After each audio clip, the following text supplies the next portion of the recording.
Hey, everybody, welcome back to Reckoning with Jason Herbert. We have the best conversation for you today. Today, I'm talking to my dear friend, Dr. Kevin Gannon.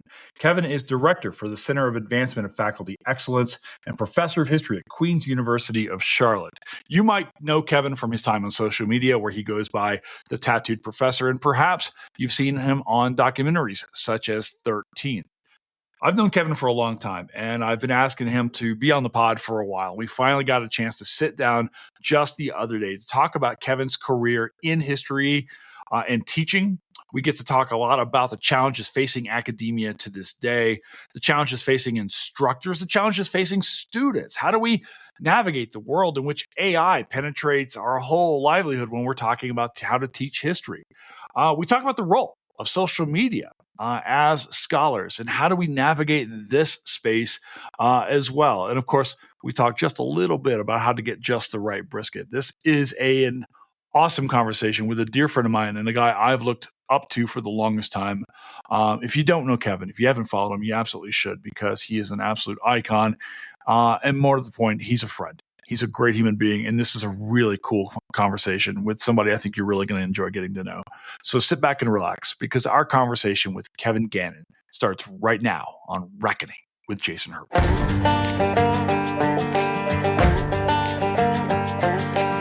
My name is Jason Herbert. I'm a Southerner who lives in the West. I'm a historian, an outdoorsman, and a movie buff. I like finding new answers to old questions, and this is a reckoning.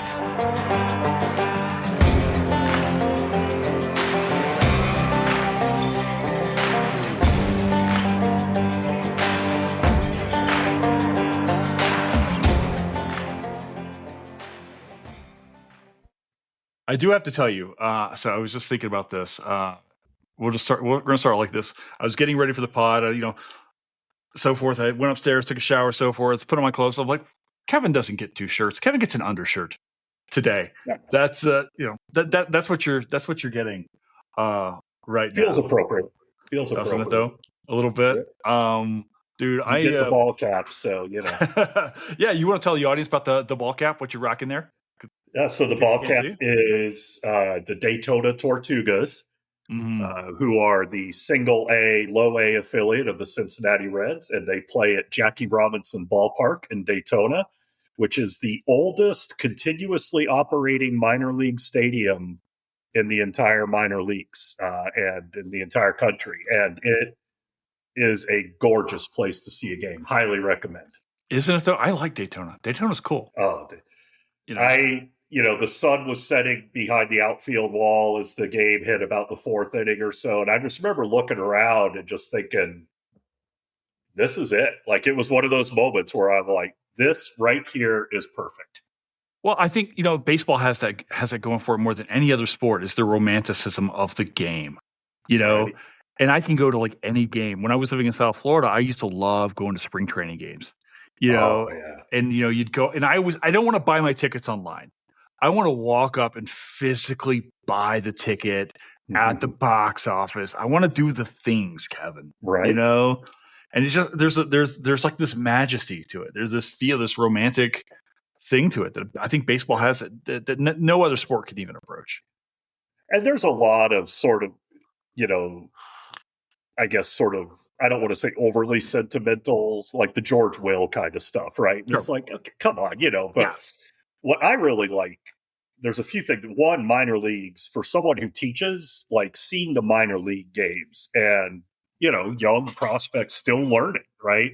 And observing how that's working and how coaches and managers are working. Like I enjoy that greatly. And it's always cool to like see a major league game and be like, I saw that guy when he was 19 going 0 for 4 in Kannapolis, North Carolina.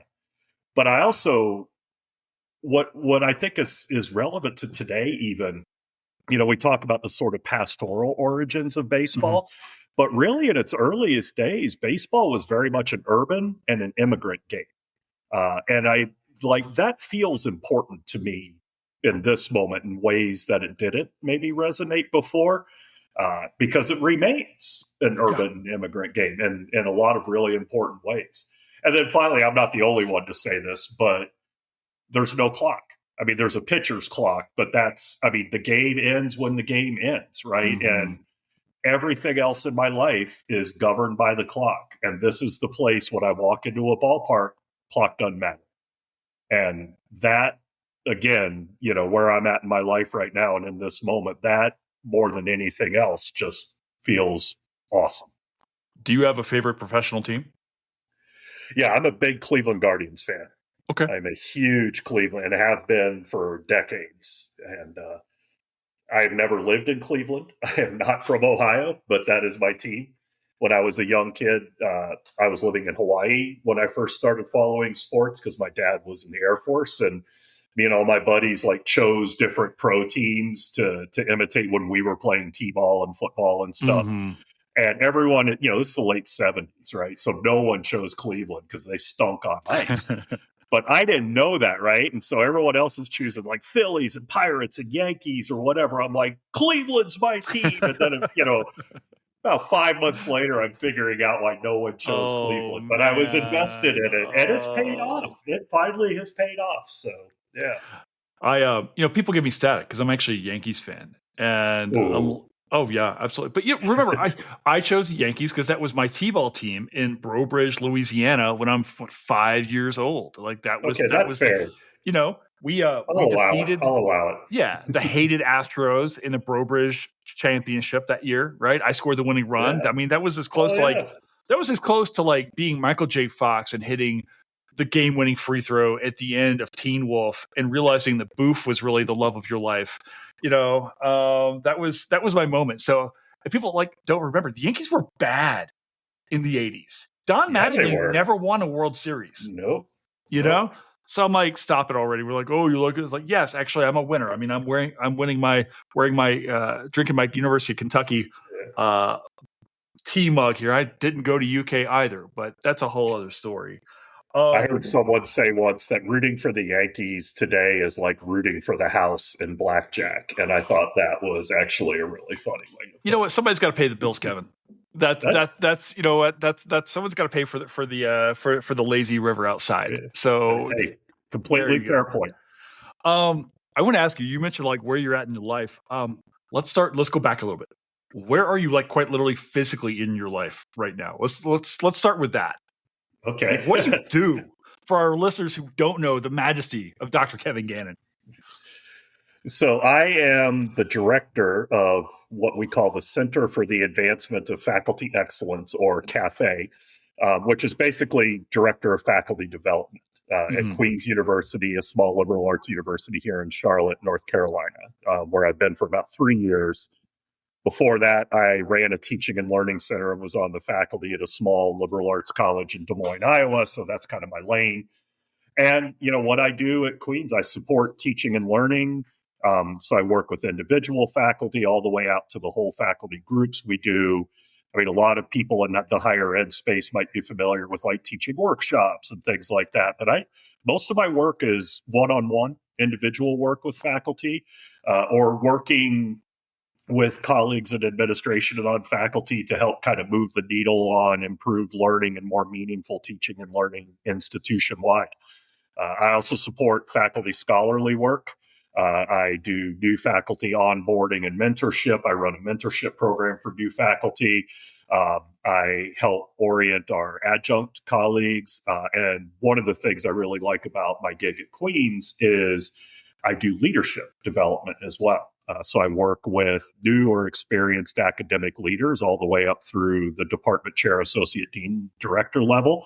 And then I also work with faculty and other colleagues who see, this might be a path for them in the future. And they're looking at kind of dipping their toe in the water. So basically whole career development and support. So it lets me put the experiences I've had as a 20-year plus faculty member, former department chair, former program director, all of that goes to work for my colleagues now. So I can be of service in that way. And it's a way for me to do kind of change work in higher ed at a scale that's a little bit beyond kind of my own individual courses and teaching. And so it appeals to me for that way too. Yeah, I want to come all the way back to that. I've kind of got this big circular Christopher Nolan memento kind of envisioning of this conversation, Kevin, knowing what you do ahead of time. Because, your degrees are in history. You have a PhD in American history, but you're not really teaching American history anymore. Is that correct? Only by invitation. So I am technically in this position. I am academic staff. I gave up tenure to take this position. I was a full professor at my previous university, taught a 50% course load, and directed the teaching center as my other 50%. So Queens defines this role as an academic staff administrative position out of the provost's office, out of academic affairs. So teaching is actually not part of the formal job duties, but I teach every fall. And the only reason it's not part of my formal duties is my provost wants me to be able to pick and choose the spots and the places where I have the time and the bandwidth and the capacity to do it well. And I have faculty rank, which is largely ceremonial.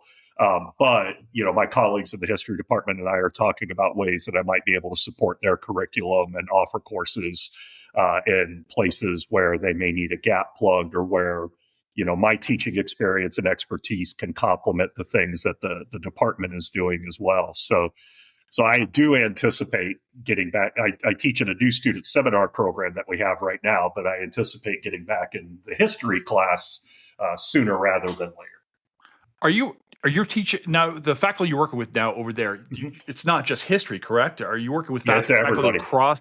So this has to be kind of a real amazing learning experience for you too, because I would imagine the demands placed upon, say, maybe a chemistry professor or a English teacher, or you name it, pottery. I don't even begin to know. Hopefully, there's tons and tons of courses that you're engaging with are different though than, say, the things that you came up with, the observations you've made as a history professor and stuff like that as well. Is that correct? Oh, yeah. What's exciting about it, though, is this is a job that lets me see how teaching and learning is happening, across that entire spectrum you allude to, right? So I get to talk with biologists about, how are you doing field conservation classes? How can I support that? My colleagues in finance, my colleagues in kinesiology, all across the spectrum. And I get to see what they're doing. I get to see the thoughtfulness, the care, the dedication to the craft and to their students in just this whole array of contexts, which is a gift, right? Like, I would never have been able to experience that if I'd have stayed on kind of the typical faculty career track I was on. But it's also, obviously, I'm not a chemist, right? I don't teach finance. And so there has been a learning curve. There's part of it that good teaching is good teaching, right? Mm-hmm. There are things that will help underlay an effective, meaningful teaching practice, no matter what discipline or context. Empathy, compassion, building relationships with students, not being afraid to give up a little bit of control, right? Like, there are traits that are in common to all of that. But yeah, I've had to learn a lot about some of the specific teaching needs for STEM courses, for example. I've had to learn ways in which, lab instructors work with students, which is a much different sort of rhythm and set of constraints than regular classroom faculty. And so it keeps me learning, which is always fun. But it really gives me an appreciation for just the whole broad array of work that happens at a university, and a real, I think, understanding and solidarity with my colleagues who are doing that work. The vast majority of people who are going to be listening to this pod are probably going to be coming to this from a history angle, or knowing from the conversations we've had, things like that online. And maybe that's the best way to kind of focus in a little bit on the teaching aspect of this conversation I want to have with you, which is, Kevin, throughout your time now, you've seen courses evolve. Obviously, we talk about history as a continually evolving thing, the ways we look at the history and so forth. But I'm wondering right now, when you're talking to faculty, whether they're new faculty, established faculty, so forth, what are the challenges that educators are having regarding history in 2025? You got a week? I was going to say, you've got 6 hours, my friend.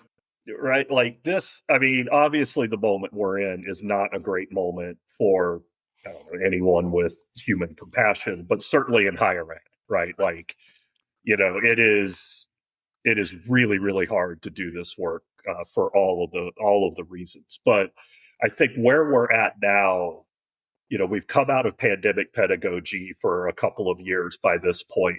And what we're seeing, and this is certainly true in history courses, but I think across the board as well, there's a lot of difficulty with connection, with engagement, right? Like, we know discussion, for example, is an excellent way to sort of dive into sources or historical perspective or material. But there are more and more students who, for a variety of actually really compelling reasons, choose not to engage in that way. And for faculty who've been doing this for a little bit, and I include myself, one of the biggest struggles is the stuff that used to work isn't working, or at least not nearly to the same degree. And so how do we connect/reconnect with students? How do we find ways to engage students and meet them where they are now, as opposed to where they might have been 10 years ago or when we started our career? And then, of course, generative AI, right? Worried about the process of learning can now be outsourced. And so, if it's not one thing, it's another, right? But I would say the two biggest, and they're not unrelated, right? Because connection and engagement, if you're fostering those things effectively in a learning space, the willingness or eagerness to maybe use Gen AI to complete work, that's not going to be the same, right? And so, this is somewhat of a rambling answer, for which I apologize. But I would say engagement, connection, motivation, those and generative AI, those are the knots that instructors are trying to untie right now. And they're tied more tightly and in much more complex ways than I think any of us are used to. So the challenge is one of both, meeting and addressing these problems, but also the scale and scope with which these problems are presenting themselves. All right, that's a multi-headed answer. So I want to. I'm thinking. I'm thinking about the Sorry, occupational hazard. No, You talk to I'm thinking about the historians. I'm Causation is complex. Yeah. I'm thinking about the many-headed hydra here, and I'm thinking about let's start with the basic idea. Kevin, I'd love to get your thoughts on online courses. In history, do they work? Universities are under a lot of pressure because those things fill up. Yeah. But do you find that they're effective teaching mechanisms? Yes and no. And I have taught many online history courses. My prior university, half of my teaching load was online, fully remote, asynchronous courses. And to add to the fun, they were 8-week courses. So ancient world, oh my gosh. The survey of the ancient world in 8 weeks. That was good awesome. luck. Yeah, something like that. And so my approach or my perspective on this has evolved and changed somewhat. Yes, it is possible, and I have seen it done, to do history courses online and asynchronously in ways that are engaging, in ways that build community, in ways that foster presence for both students and instructors, and have been, extraordinarily meaningful experiences for all involved. But it takes a lot of work and a lot of time to do that well. It is much harder to teach a course online and to cultivate those things than it is in an on-site classroom, and that's just the nature of the beast, right? That's the way the constraints of the class are created. So it is possible to do these things, but the ways in which almost every college and university does online learning, it's not possible because instructors have bigger and bigger class sizes online. They're being asked to not only fit more students in, but maybe do compressed timescales, accelerated calendar, all of these things that come into fully online programs. And, there's no time, there's no bandwidth to do that work of building presence and relationships, because those things are much harder to cultivate and maintain in an online environment than they are an on-site, in-person environment. So in theory, possible, but in practice, rarely. And that's a problem. Yeah, and I feel like it's almost because you don't. I really struggled with it when I was teaching, especially because I was teaching in high school in 2020 when Mm. when the whole world fell apart. We went immediately to everything was online. It was just, as an instructor, it was so hard to maintain engagement, especially for me as a lecturer, Kevin. I drew so much energy from students, just Mhm. being there, the atmosphere. If I can get them going, there was like this small, if I could just start the fire, once that took Right. over, I could really get going and really kind of push back with them. But what's the answer here to AI? I have friends of mine who say, "Hey, let's just go old school, blue books all the way back around. We'll eliminate this." I have other folks saying, "Hey, we need to lean into AI and figure out this is going to be a part of life. We need to roll with AI and so forth."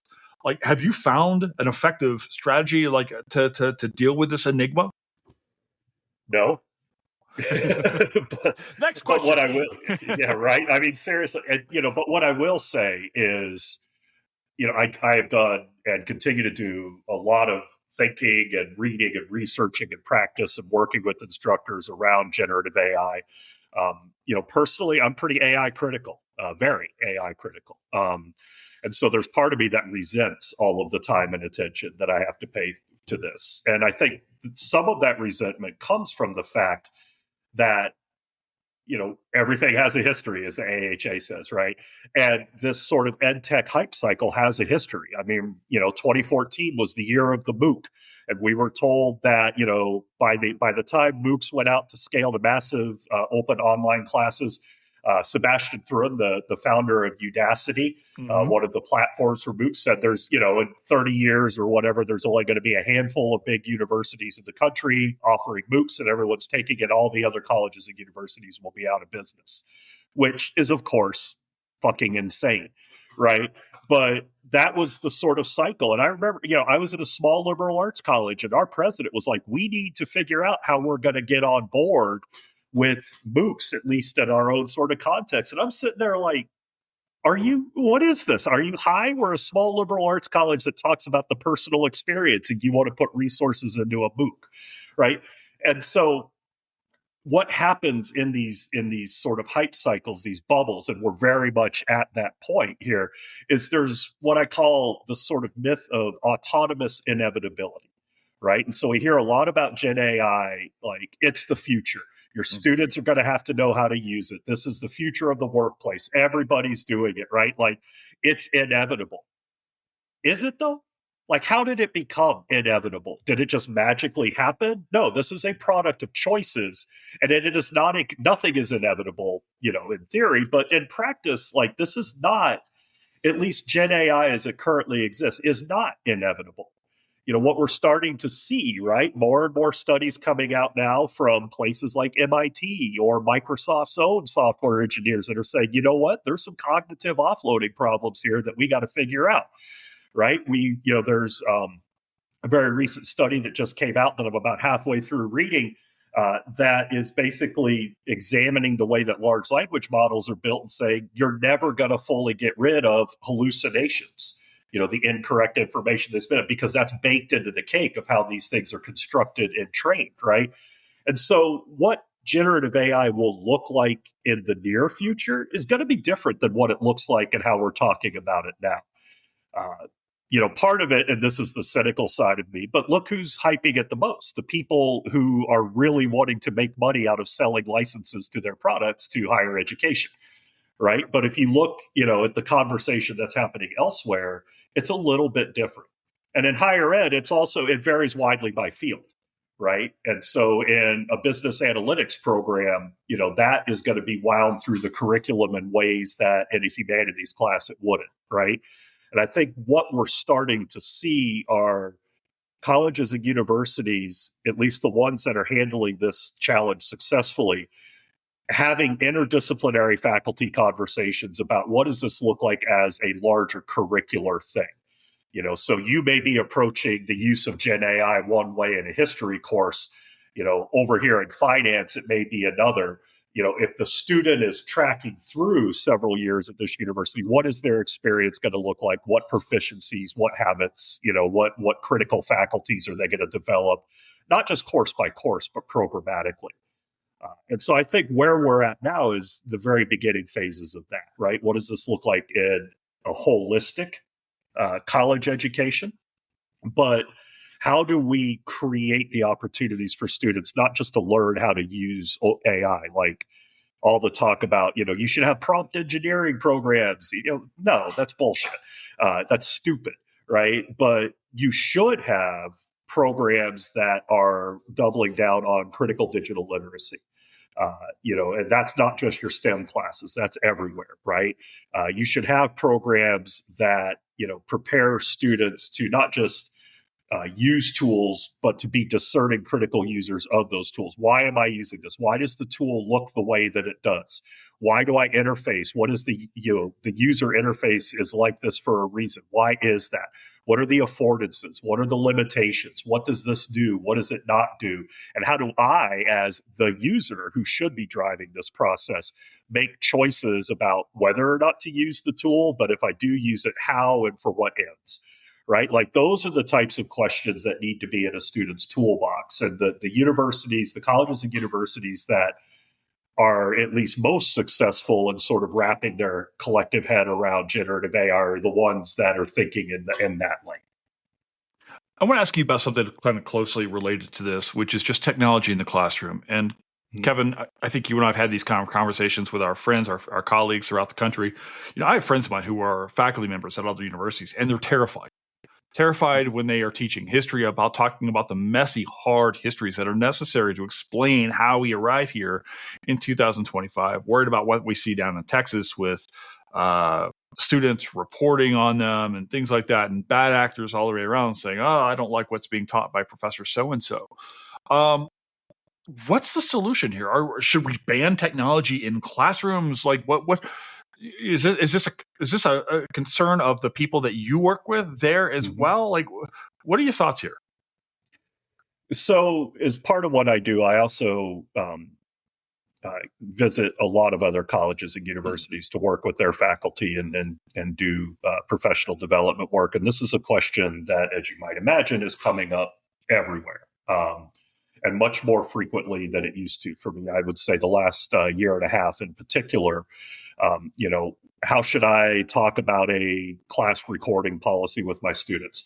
Or I teach online and I have video modules of the lectures that I give that are, available on the LMS. And I mean, there's no easy answer. We're in the new McCarthyism, right? Like, there will never be any, but the thing that colleges and universities need to realize is there will never be anything that will totally satisfy these people because they're out for blood. They want the gotcha. They want the content. They want the spectacle of, busting the commie professor talking about critical race theory, right? They don't know what those things are. They're not into the nuance of the argument. What they are is they're after content for the culture war. And so there's a couple, within that reality, there's a couple things that higher ed needs to think about. One, on the institutional, certainly academic affairs level, if your provost and academic administrators don't have a plan for what happens when somebody gets targeted for online harassment or goes viral on one of these right-wing news sites like Turning Point or whatever, or ends up on the professor watch list, for example, if you don't have a plan how you're going to support that faculty member, you're failing at your job. Like, there is no excuse for not having had that set of conversations and figuring out what you're going to do, because it's when and not if, right? But on an individual classroom level, this is where we get back to the importance of things like relationships, right? You need to have a conversation with students in a transparent way. If you don't want students recording your class, you have to tell them that. And it's not enough just to put, don't record the class in your syllabus. You have to have here's why I'm saying this, right? Like, what happens in this room, certainly when we're engaged in discussion, people are making themselves vulnerable. People are sharing things, and no one else has the right to put that in public without that person's consent. And so that's, the reason for these expectations that our work together here will be guided by. And if you're in a large lecture class, you still have to have that conversation, right? And it's a conversation. Obviously, as an instructor, there's the, I don't want to end up on, or whatever. Yeah. Charlie, what would have been Charlie Kirk's Instagram story or something like that, right? Like, but there's also your classmates don't necessarily want that either, right? You cannot steal your classmates' privacy. You cannot impact your classmates' learning or their experiences and engagement in this class. And so if you're recording in this class and other people know that recording has happened, they're not going to engage and participate in ways that they normally would. And so you are literally stealing the opportunity for them to learn meaningfully. And I think I have found that framing this issue as a mutual accountability, mutual respect, providing support to one another, leveraging that sense of peer accountability, I have found that the conversation in those spaces is much more effective with students. Man, I just love that, because I know that when I was teaching, the thing I would always say to my students was like, look, you come to this classroom to make mistakes. This is your laboratory. This is where you can come here. You can engage in conversation. You can try out ideas, right? You can like ask these questions that don't make any sense. And that's why you're here. If you knew the things already, you wouldn't be in the class. You know, exactly. We make mistakes here so we can nail it on test day. You know, I mean, learning is messy.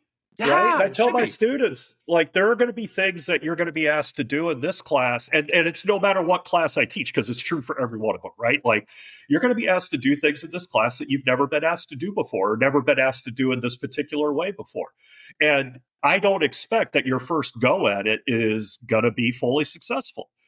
It will probably be messy. We all make, the whole point of learning is productive failure most of the time, right? And if you're going to, failure is a powerful teacher, but only if it occurs in a context where failure isn't the end of everything and doors shutting, where failure is an on-ramp as opposed to the off-ramp, right? And so talking with my students about, learning is messy, learning is nonlinear, we need to have the space and the grace to be able to screw up, to be able to do things unskillfully so that we can do them skillfully later. That's what this community is for. And so respecting and valuing the trust that you have with the fellow members of your community is the most important part of the work that we're going to be doing with one another. I want to backtrack just a bit. And by that, I mean about 50 years or so, Kevin, because you said earlier, you're in North Carolina now. You mentioned Hawaii. You just subtly dropped. I was in Hawaii. I was doing a thing, right? I was eating poke on the beach. It was fine. Yeah. Kevin, where are you from originally? I was born in Austin, Texas, moved after about a year. I've lived in Austin. I've lived in San Antonio. I lived in Norman, Oklahoma. I lived in Tachikawa and Yokota Air Force Bases in Japan.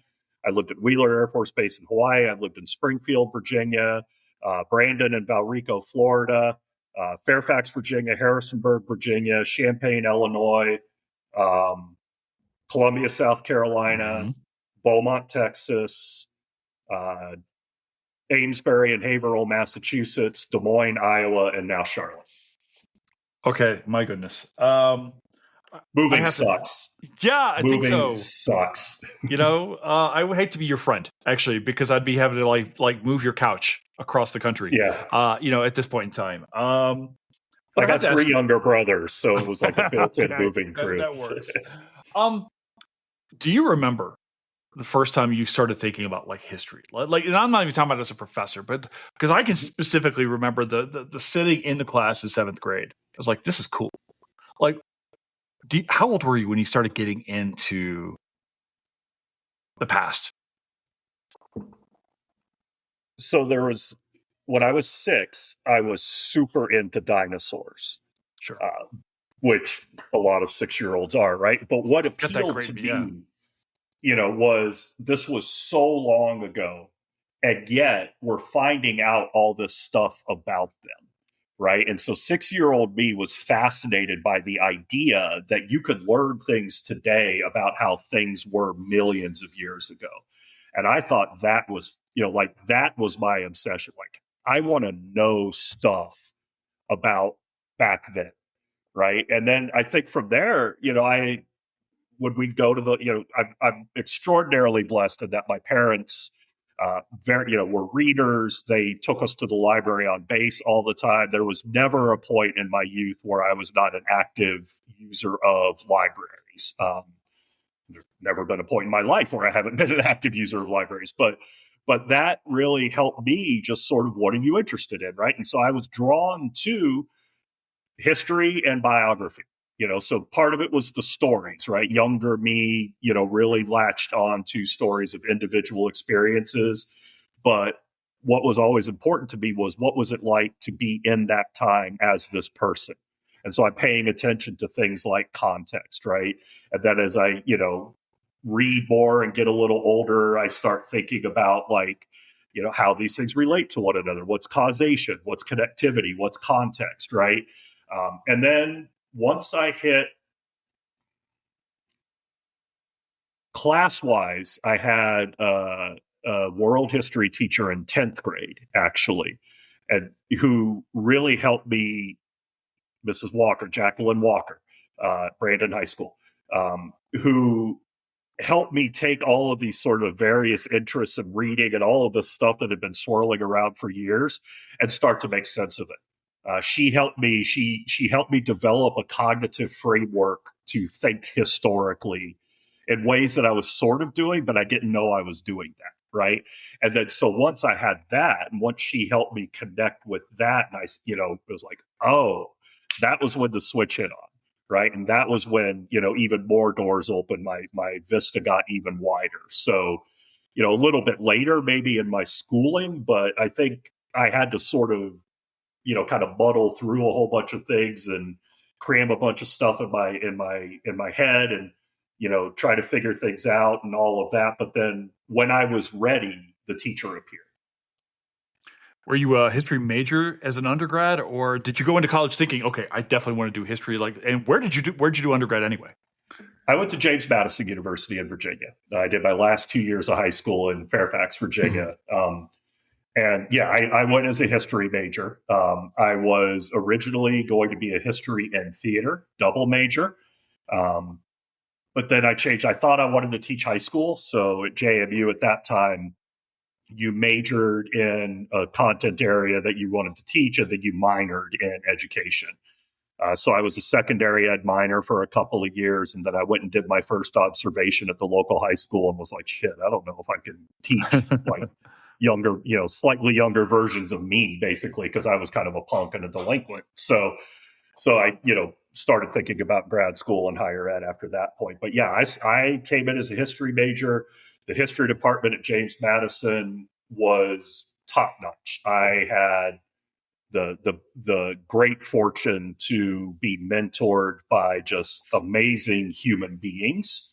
And I was not a great undergraduate student for the first 3+ years at JMU. And their patience and understanding, were the biggest things that helped me go on to take the next steps that I did. So yeah, just, going in as a history major, and then the professors that I had my first 2 semesters in my history coursework, that just cemented. I was like, yep, this is my home. You did your PhD at South Carolina, right? Yep. Why South Carolina? What was drawing you to that school? So I actually did my master's in Illinois in Urbana-Champaign. And my plan was to do the PhD there too. When I was there, several of the faculty, I do 18th and 19th century U.S./Americas.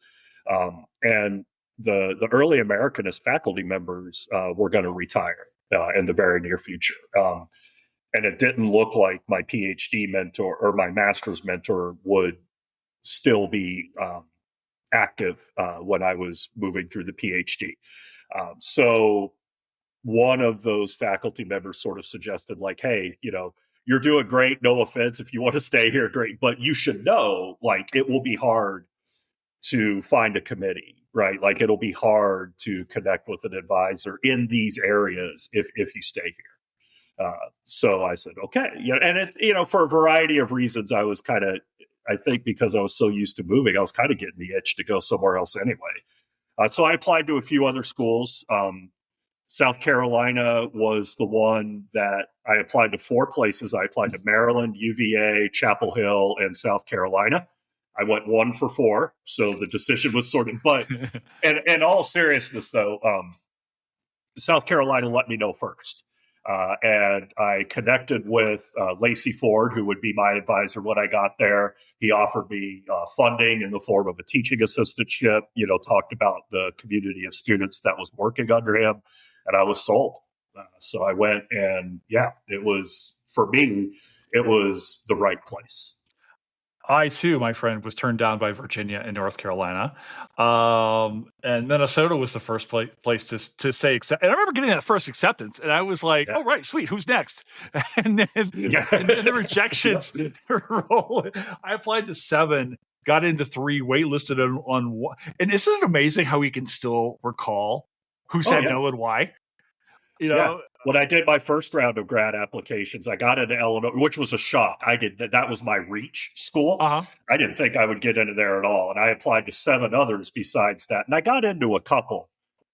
Actually, no, maybe 3 or 4. But I was so starstruck by Illinois, like, holy shit, I got into Illinois. Like, that became the place right away. I will say, along those lines, so for undergraduate, for my master's, for PhD, because I lied. There were actually 5 schools I applied to for PhD. I'm thinking about this story now. I applied to William and Mary to go undergrad, my first round for master's, my second round for PhD, and to complete the whole sweep, I applied there for a tenure track job when I was finishing grad school, and I got denied by them too. So I actually was invited there to give a keynote talk this past year, and I opened up saying, I am finally here by your invitation after many efforts that were not successful. So I know it's like I have a long-standing joke with my friend Brett Rushforth, who was at William and Mary for the long time, and I applied over there, and he wrote the rejection letter, and I tease him about this relentlessly. He's like, as you should. He's like, our bad. Sorry. I'm like, people at Minnesota wish you would have said okay as well. But that's fine. Can we talk a little bit about your graduate school experience? Like, what was that like for you, Kevin? How old were you when you got to graduate school? How long did it take you to get through? Like, was it an enjoyable experience for you? Yes, it was. It was enjoyable. I went straight out of undergrad. I took an extra semester in undergrad because it took that long to get my cumulative GPA over a 3.0 so I could apply. And then I took one grad seminar and just worked a 3rd shift job that spring, and then went to grad school the following fall. So I spent a year at Illinois, a calendar year at Illinois, got to South Carolina in the fall of '96. And I love Columbia. I loved living there. There was a cohort of us in the program that, we became this large friend circle. I had friendship and support. I met my ex-wife there. We got married before I finished my PhD, actually. Mm-hmm. She was in the master's program in public history, which is a really great program at South Carolina. So she was museum studies. Lacey Ford was my advisor, just an absolutely awesome human being who, really went to bat for me on a number of occasions, including after I graduated when I ran into some stumbling blocks early in my career. So he has continued to be a mentor. I had a remarkable experience. I feel like I'm in the minority on that. It's a lot of things sort of converged, immediately around me, whether it was my fellow students or the professors with whom the people who were on my committee, the faculty who I took courses from were just uniformly good people. Right. And so I don't know if that was luck of the draw or I just kind of, stumbled my way in or, I get along with everybody or whatnot. But yeah, I enjoyed graduate school, which I know that's not always a word that we hear associated with graduate study, but I had fun. How much of that can we attribute to it being 1996 and Hootie and the Blowfish and the aura they brought to Columbia, South Carolina? Every time we'd go out to the bars down in Five Points, you would see Darius Rucker like hitting on somebody at the bar. It was hilarious. Are you serious? It was kind of, oh yeah, it was like local site. Like, you know, you'd go to one place and then you go to another. So like I'd be at Sharky's and then I went down to group therapy and everyone was like, "Hey, did you see Darius Rucker tonight? He was down at Sharky's." I was like, "Oh yeah, I was there earlier." And then he'd come wandering into group therapy later or whatever. So yeah, it was like this local folk hero kind of sighting. I wonder, if you could talk a little bit about. I want to talk about history with you, right? You've published, you've taught. Like, were there books, Kevin? Were there these seminal things that were like, okay, these are the things that are really exciting me on an intellectual basis that made me want to say choose 18th, 19th century history, talk about these different things in race, class, whatever. Like, what did it for you? And what I guess maybe all the way now, I have to assume you still read. Oh yeah. What I guess then formed a foundational basis of your intellectual development, and then also if you can talk a little bit about the works that still can kind of push you to this day. Yeah, so my answer to this will be a little weird, right? Because it's all weird, but later in my career at my prior university at Grandview in Iowa, most of my teaching load was in ancient and medieval world history. Mm-hmm. And so really a lot of the stuff that profoundly transformed me as a historian and that challenged me the most intellectually was the stuff that I was reading and immersing myself in to prepare to teach those courses well. And I still read a lot of ancient and medieval history on a global scale. I find that to be tremendously rewarding and perspective enlarging. And I think anyone who does modern history, and in particular U.S. modern history, should read in ancient, in all our spare time, right? Should read in ancient and medieval world history, at least somewhat. Just what it did for my perspective as a scholar and a teacher. It's hard I can't even quantify it. And I wish that I had come to that place earlier, to be quite honest. Because some of the works, even as a graduate student, that I just absolutely connected with were not necessarily works that were in my particular area. So Eric Hobsbawm, I read a ton of Hobsbawm. Hobsbawm is still my favorite historian. E.P. Thompson's Making of the English Working Class. Like, I know that's a cliche for, historians of a certain political bent.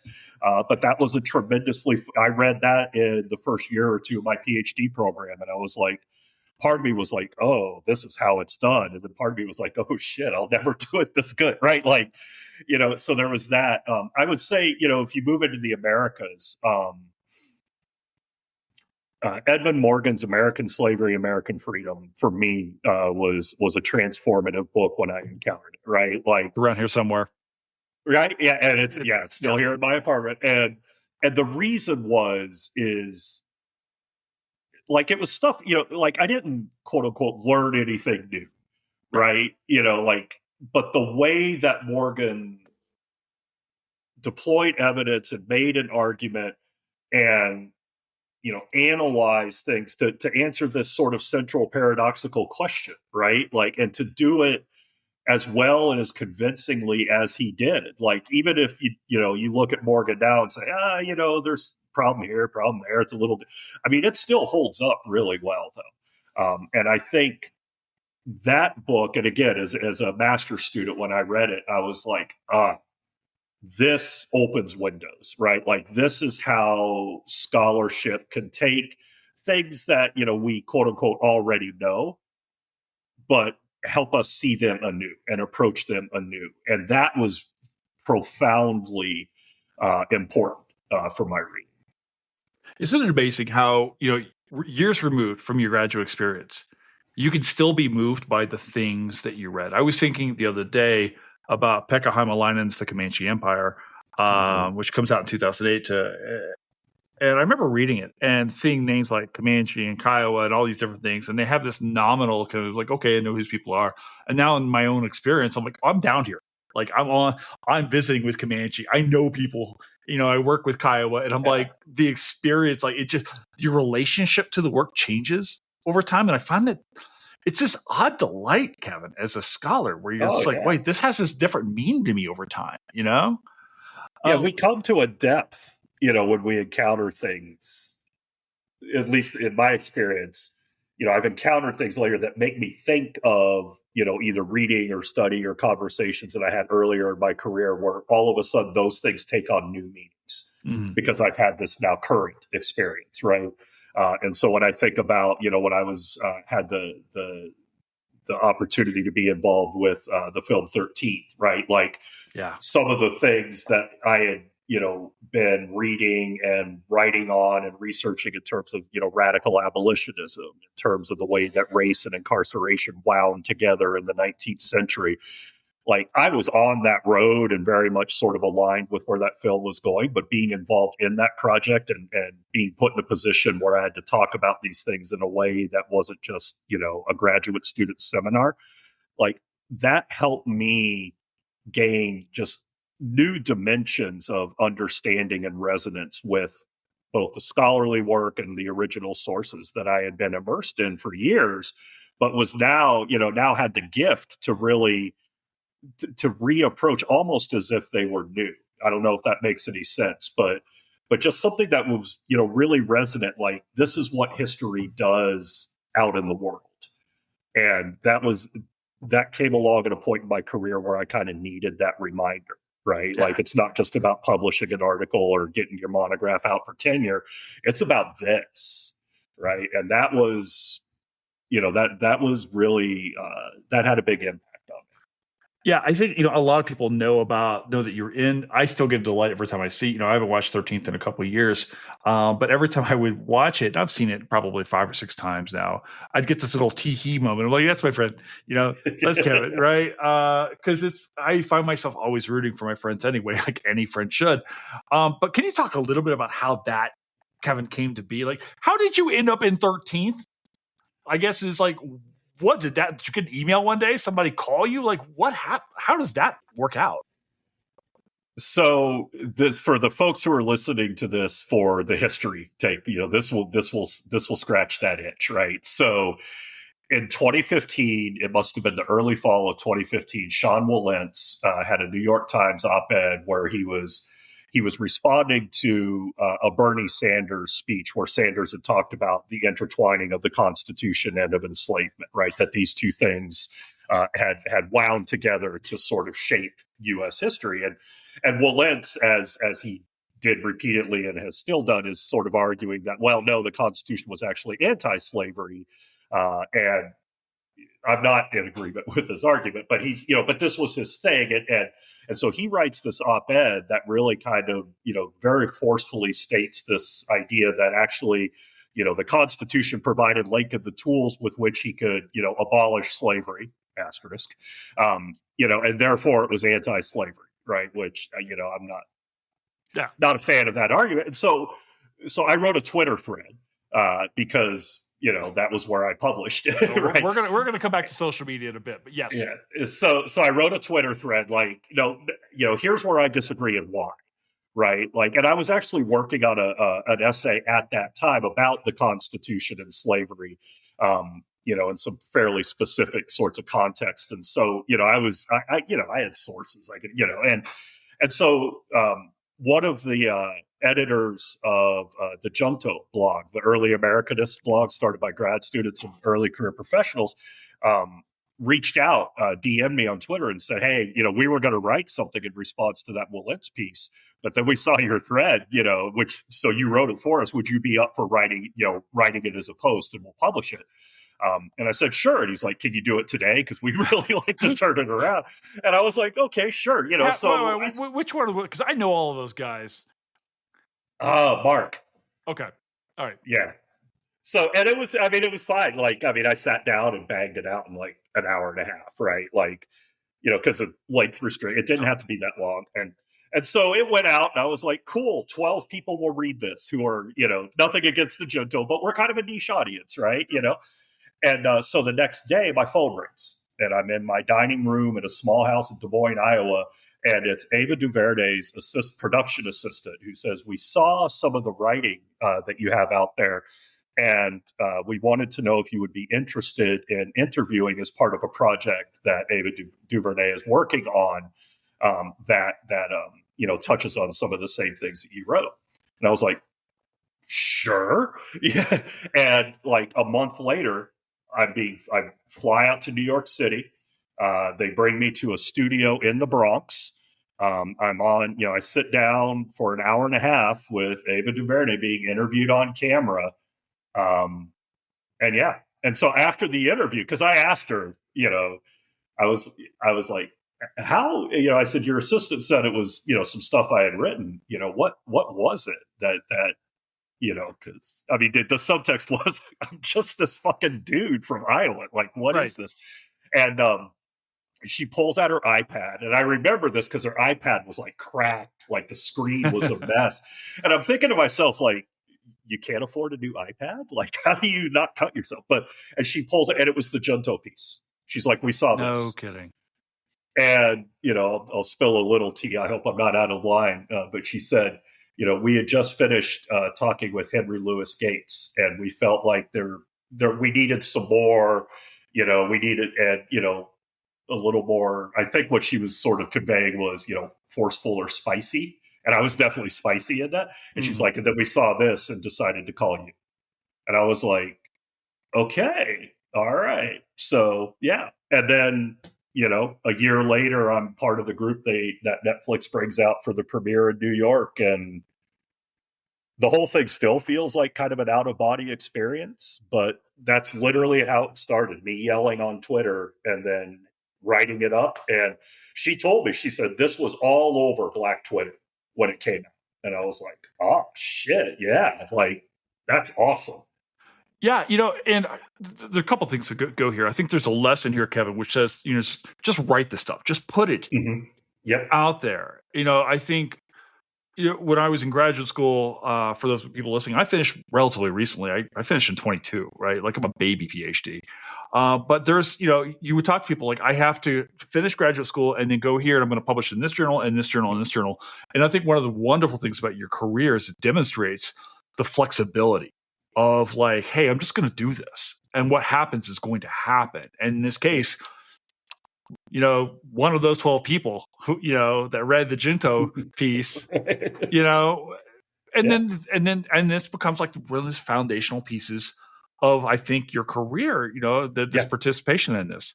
It was my career.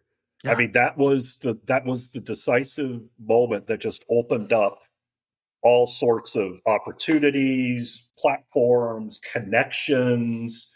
Like it was one of the most transformative moments of my life. And I just am immensely grateful to have had the opportunity. I'm grateful for it every day.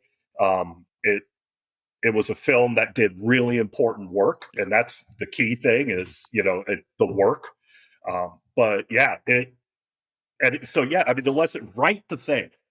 Yeah. Write the thing and get it out there. Like, it doesn't have to be a referee journal. It doesn't have to. If you look at my CV, I mean, I've got some referee journal articles, but I don't have a monograph in history, right? Like all my writing is, and sort of, what I have done in my career is writings for much broader audiences, film, or a film, and the work that I do speaking and working with other colleges and universities faculty. Like that's where I ended up, and the reason I did is because I wrote the thing back in 2015.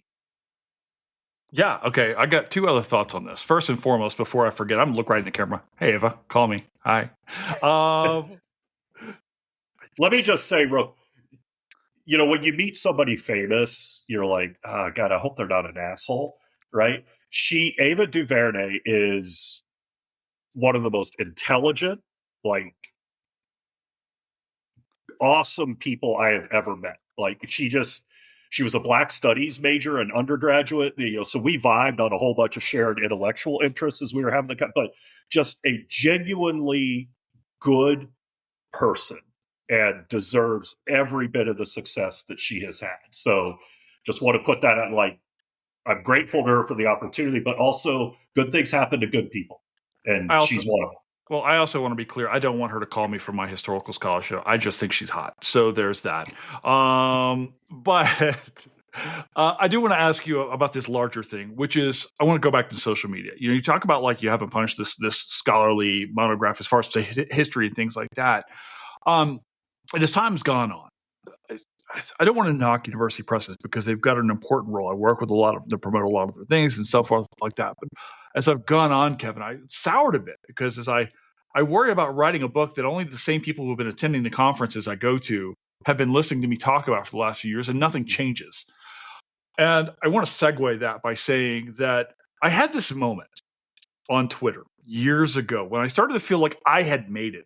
And I swear to you right now, it was the day, Kevin, you followed me. I was like, oh, and there were three people who like I remember like it was like this like internet cat this prestige thing like kind of thing. It's like the day you followed me, the day Joanne followed me, and then the day Annette followed me, and I was like, oh, okay, I guess I'm a grown up now. That turned out not to be the case. But I do want to talk about social media here because I think that has played such a large role in both of our lives as scholars and where the way we position ourselves now. Can you talk about like what Twitter and other facets, Blue Sky now have done for your career, the importance you think that it means to like historians trying to talk to other audiences? Like, what's the role of social media for you? I mean, huge, obviously.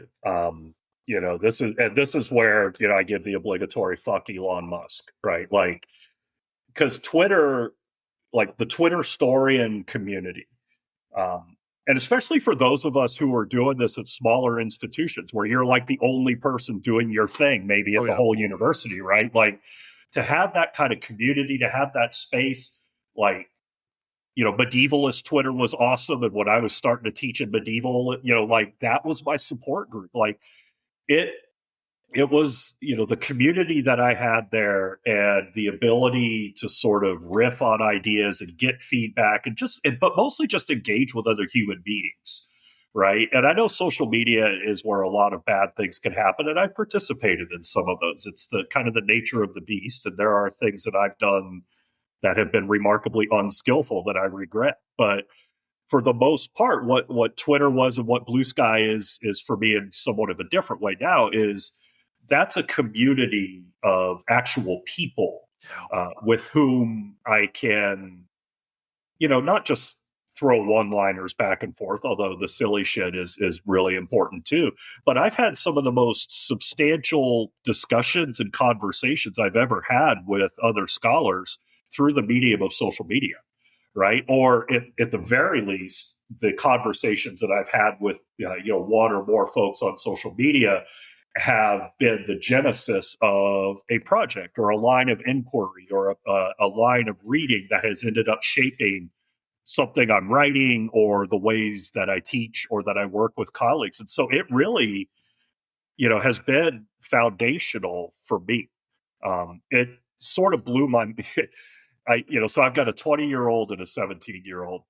And so back in the day, my 20-year-old, my daughter is the oldest, and she is also extremely online now. But when she first got a Twitter account, she was 13 or 14, and her friend messaged her and said, do you know that your dad has 80,000 followers on Twitter, and sent her a screenshot because she didn't follow me because that would be totally uncool. Right, it's lame. And she came home and was like, what the hell is this? And I was like, I don't know, but it was, I think I got like one or two cool points that day, so, but in all seriousness, like it was a community for me. There were, points, I ran into some really bad professional times. I changed universities, right? Like, I've had, some personal health issues, right? And it's been the community that I've been able to engage with online that has been one of the most powerful places of support and solidarity. So, not to mention all the opportunities that I've had, right? Like, but, first and foremost for me, it was community at times where I really needed a community and benefited from being in community. And it's been a way to build community and solidarity, not just with higher ed folks, even though that largely the conversations I'm in. so yeah, when Twitter turned into the Nazi bar, right? Like that was a loss. That was a real Thank you. loss for a lot of us. And I know someone who may not be as online or as invested in social media be like, "Come on, man!" It's like it can't be that. No, you don't But for know. a lot of us, these were actual relationships with depth, Yeah. right? Like and I have similar relationships on with folks on Blue Sky. It's a smaller scale, which I actually think is healthier in a lot of ways.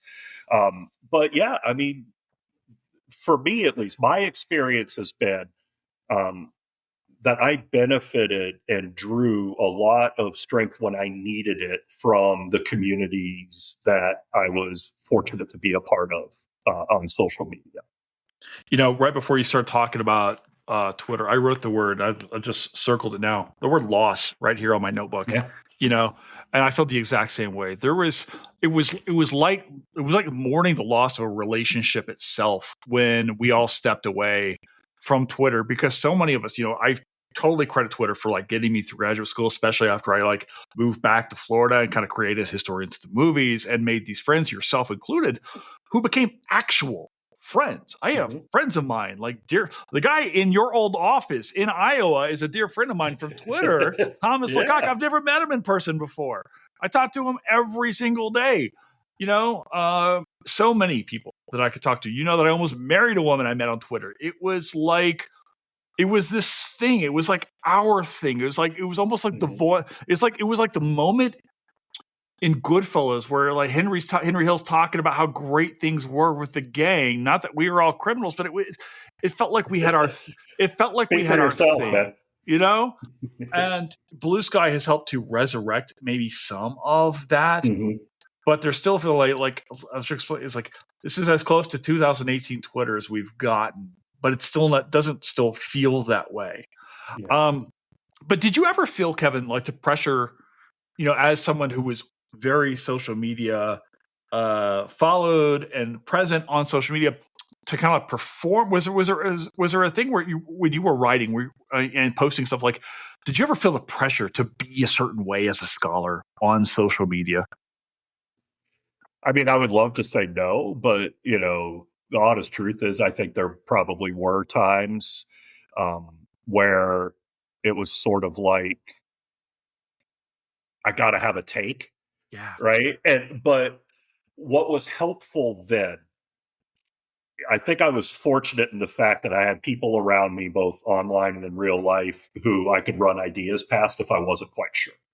Right. And so I think for the most part, I was able to sort of check myself and ask myself exactly that question, right? Like, should I say this? Should I post this? Should I dunk on this? Or is that just performative? Right? Like, what am I really doing? What's my motivation here? And there were a lot of times where I would check myself and say, you know what? That stays in the drafts folder, or we're just going to cancel that and discard it, because what I valued about social media was the authentic ways, or at least what felt authentic, that I could engage with people and that people could engage with me. And so I was really cognizant of the need to remain as authentic as I could, right? Like, to not have the social media me and the real me.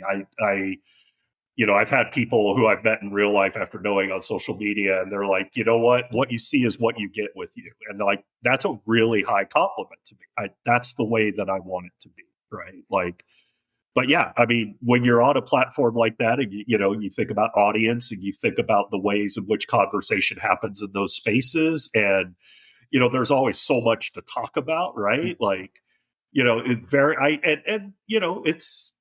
eminently understandable. Like I said, I'm sure I did it more times than I probably even am cognizant of, where it becomes more performative, or it becomes maybe confrontational is not the perfect word, but it could be part of that, where it's like you kind of go out, looking to talk shit, right? Like, fire up the hot take machine and let's farm the engagement, right? Like, there is something where you go into notifications and see large numbers and you're like, oh my God. And, part of it is like people pay attention to what you say, right? And like that can be intoxicating if you let it, Yeah. And so that was something, that I tried to keep front of mind. I don't know if I always succeeded, but it was definitely a thing. Yeah, I know that I was watching for a while. I was watching my follower count really close. Like, where am I? Where am I trying? Oh, that guy is fuck him. He's got more followers. What does that guy have? It's like, why the hell aren't they following me?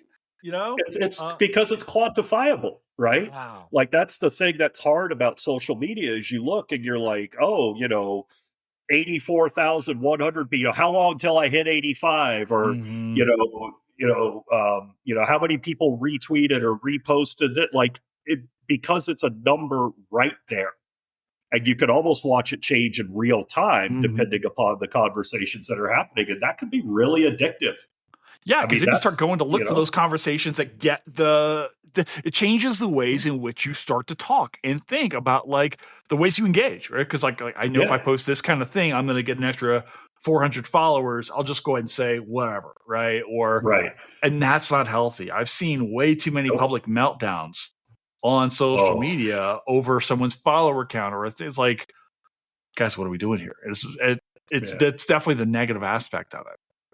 One thing that I always felt a little uncomfortable about is I didn't want to be in spaces on social media where it felt like a cool kids club, Yeah. right? Like because that seemed antithetical, and especially like someone like me who's I was at kind of a no-name university, right? Like I wasn't in an Ivy League. I hadn't published a prize-winning book, but Right. yet here was a platform in which I could be part of the conversation, and I never wanted it to be something that people didn't feel like they could engage in as their full authentic selves if they didn't have enough followers or a hot enough take or whatever. And so I tried to sort of keep that in mind as well. Social media is like any other social interaction, right? Like it could be fraught. The landscape can be tricky. But keeping your eyes open, literally and figuratively, and knowing how you're navigating that landscape and being aware. Um, that's the important thing, but that's also the hardest thing, especially when your notifications are blowing up and follower count. Like again, we love metrics, right? That Oh, we do. dopamine shooting into your brain, like and that's just not a great place to be sometimes. No, especially when you're tying those metrics to your own sense of self-worth or your importance Yes. as a scholar or anything like that. Like Yep. it can be like you're saying, it's absolutely intoxicating, but it can be absolutely unhealthy as well. And there's this real fine line that you have to kind of walk. And I wrestle with this on the way that I present myself on social media. Like how much of this is me just saying, hey, this is what I'm into versus I want to be seen as a certain thing. Right. And Mhm. just as guilty as the next person going, wait, I'm doing this for this motivation and maybe not that motivation. And how pure is said motivation? Yeah. Well, we curate ourselves, Yeah, right? And that's not a bad thing. It's being sensitive to. I mean, it just in general, right? Like being sure. sensitive to the environments and the communities we're in. But it can become something that is ultimately destructive, right? Because we spend so much time in self curation, we don't even think about what we're curating, and we lose that authenticity. Now, your kids are a little younger, I think, but Yeah. a good antidote to this: teenage kids, right? Because I'd post something and it would get retweeted enough that it would show up in my daughter's Twitter Mhm. feed. And she would come and she's like, stop clout chasing. It's like, what are you doing? And just Check giving me that ego shit, right? And reservoir, man. yeah, and I was like, it was hilarious because both my kids are hilarious. But just the way that it was awesome, and at that time, a great something I needed. A great way to be mindful about the spaces I was Kevin, I want to kind of circle back, and maybe this can be our last segment today. I want to circle back now to I think that you and I are both very, very concerned about, which is graduate students, like the young. And we'll speak to history graduate students, but maybe kind of more in. broadly as well. Um, you and I have both passion. You and I both have a passion for teaching, largely for seeing typically young people who are coming through the ranks. Kevin, what's your advice now to history graduate students out there, master students, but more specifically, maybe doctoral students, first, second, third, whatever year you're in? when you look around, say, the job market, life in general, now that you and I have more gray in our beard than anything else, like, what's your advice to history graduate students out there in the United States saying, I want to make this a profession, but I don't know where to go? That's a really intimidating question. Yeah. Like, I don't feel like I have very good answers to that. And I don't know if anybody does, to be honest, right? Like, I mean, we know that programs are closing, certainly in the humanities, but history in particular, we know that it's harder and harder to get funding. We know that the academic job market is a smoldering crater. And continues to get deeper for all of the structural, neoliberal, fascistic reasons that are swirling around us now. But one thing I will not do is I will not ever tell anybody, don't go to graduate school. I will tell somebody, think about it, or, like, be really sure, or here are some questions that you're going to need to be able to answer hard for yourself, Yep. But I will never tell anybody, don't do that. I had people tell me, don't go get a PhD. Getting a PhD was the culmination of a lot of, a dream for me, but has, led me to a life that I cherish. And so I am never going to tell anybody, don't do this thing that ended up being one of the central events of my life, right? And it's not like the job market was any great shakes in 2004 either. But what I would tell somebody is, or questions that I would have them think about, like, how wedded are you to the notion of a traditional academic tenure track professorial career? And how aware are you of the odds of that actually, manifesting? And so I would encourage people thinking about this. I know it's become a cliche. Oh, there's a lot of things you can do with a history degree. There are a lot of things you can do with a history degree. In higher ed spaces, in higher ed adjacent spaces, in nonprofit NGO spaces, so think expansively about how you can take the education that you're getting and the things that you're doing and put them to use or get into places that might not be immediately apparent. So you have to be a lot more savvy about knowing how to sell yourself, and not just the stuff but the ways of knowing, the habits of mind that you have refined and excelled in, because that's the stuff, right? And don't let your prior assumptions about what academia and higher ed and scholarship are or aren't dictate the choices that you allow yourself to consider. So when I was in graduate school, for example, there were some folks, both at my institution and elsewhere, student-wise, who were like, I'll never take a community college job, like it was going to be slumming, right? And like my first full-time teaching was at a 2-year school, and I learned more about teaching there than I learned in any other, any other gig. There are a lot of jobs in 2-year schools. There can be ways. It is a different seed. You're not going to be writing monographs. You're going to be teaching a 5-5 load. But if you want to teach history on the college level and you value the ways in which you might be able to not only pass the disciplinary knowledge down, but to shape the lives of college students, 2-year schools are the ideal venue to do that. So, don't let preconceived notions of you or peers or anybody else, close off options that actually might be the option for you. And don't be afraid as well to, or let me put it another way, be choosy. If you can, if a program does not offer any funding, think about going elsewhere or reapplying to other places the next year. Because that right now is, you got to eat. You can't eat vocation. But I didn't know any of this stuff going to grad school. I was like, I hope I get an assistantship. And it turns out I wouldn't have been able to afford it without it. But 23-year-old me didn't think about that shit. So, be aware, you will be doing labor for the program that you enroll in. You will be a teaching assistant. You will be a research assistant. You will be doing labor. Do not do the labor if you are not compensated, and if that compensation does not make it possible for you to be a part of that program.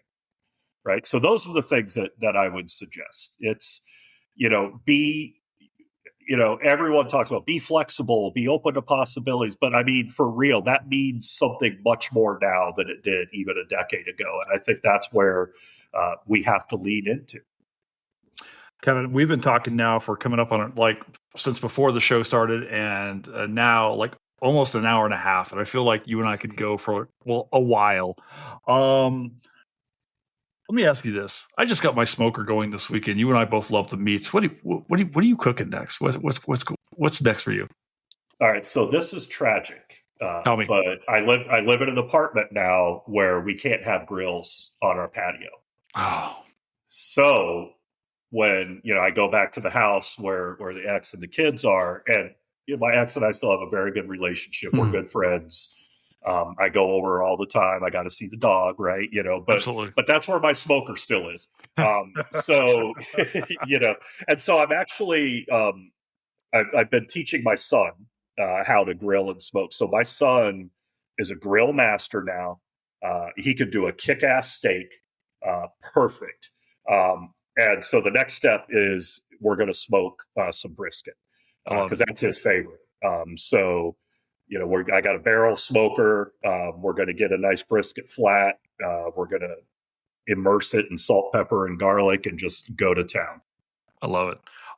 We've got to figure out a way to get you out to Colorado, or me out to South. For me out to North Carolina. One of the other. We've got to do some meats. We have to do a meet up. So North Carolina barbecue is like, I moved here and everyone talks about Western versus Eastern, and I like it. Okay. I don't really like Eastern as much as Western New York or North Carolina barbecue. But what I will say is I've really had to bite my tongue, being originally from Texas and then having gone back and lived there for years, right? People are like, North Carolina barbecue. I'm like, excuse me. I haven't had good brisket here in any commercial establishment since I've moved here. Let me show you how this is done in Texas, right? So the barbecue regional smack talk will always continue. My brother in Christ, you are in the South. That is where pork is king, my friend. And for me, and this kills me because I'm from Kentucky, and I have to tell you, my favorite barbecue is Western. And this is what I love about Q is you can get so regionally specific, right? Mm-hmm. Not North Carolina. I like Western North Carolina and North Georgia. You give me someplace around like Cherokee, North Carolina, forget about it. If that forest ever comes open, I'm in. So right next door to Cherokee in Colonial, North Carolina is a place called Gus's. I've been to Gus's. Dude, Gus's is some of the best barbecue I've ever had. I had a whole rack of ribs there and just rolled myself out to the car. So, yeah, I'm down with and my son likes brisket. I love brisket. Half my family are cattle ranchers, so the beef is always important. But I'll tell you what, man, a good rack of ribs done Memphis style that's as close to heaven as a non-believer like me will get, I think.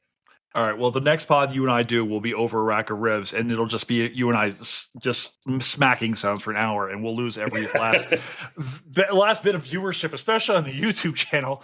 I'm about to say that no one needs that in their lives. It's gonna be awful and glorious at the same time. Dude, Kevin, thank you so much for popping in and doing this for me. I know I reached out last second. I was like, hey, you want to hang out? And you're like, yeah, let's do it. So, I would absolutely love to hang out. The best excuse. Thank you. Awesome. Thank you. Much appreciated. Always.